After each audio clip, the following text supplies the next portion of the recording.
Ilang kalsada sa Cordillera nananatili po namang sarado sa mga motorista. Nananatili daw po kasi ang banta ng pagguho ng lupa. Freddy Rolyoda magbabalita. Freddy! Pagamat wala na sa Philippine Area of Responsibility ang bagyong Krising, ngunit naranasan pa rin na mamamayan ang manakanakang pag-ulan sa iba't ibang lalawigan sa rehiyon ng Cordillera kung saan dahil sa habagat, maaring magdulot ito ng bantat panganib dulot ng flash flood at landslide sa mga apektadong lugar. May mga kalsada at lugar sa Benguet, Mountain Province at Baguio City na hindi pa rin ligtas daanan para sa mga motorista dahil sa ilang kaso ng landslide na naganap sa kasagsagan ng mga pag-ulan. Isa na dito ang Cannon Road na isinara muna pansamantala sa mga motorista dahil sa mga pagguho at pagbagsak ng mga bato at lupa dahilan para higpitan muna ang mga biyahero sa pagdaan sa apektadong mga daanan.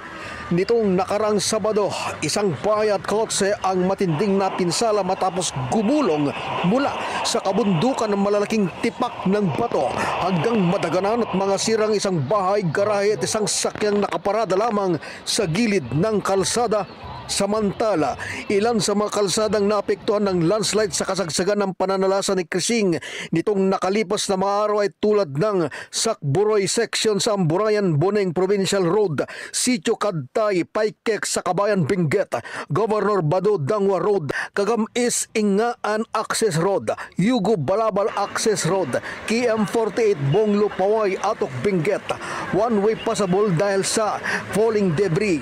Baguio Bontoc Road at KM34 Tubdak Atok ay hindi rin passable sa mga motorista dahil sa soil collapses with fallen rocks. Nailunsad na din sa ilang apektadong kalsada ang mga clearing operation sa panguna ng mga kinatawan ng DPWH at LG official sa pagtulungan ng MDRRMC at MDRRMO. Pinapag-ingat ng mga otoridad ng ating mga motorista na iwasang magbiyahe muna kung di kinakailangan, ngunit sa mga emergency cases ay magdoble ingat, maging alerto sa pagmamaneho para makaiwas sa sakuna o disgrasya hanggang ligtas na makauwi sa kanilang mga destinasyon o patutunguhan.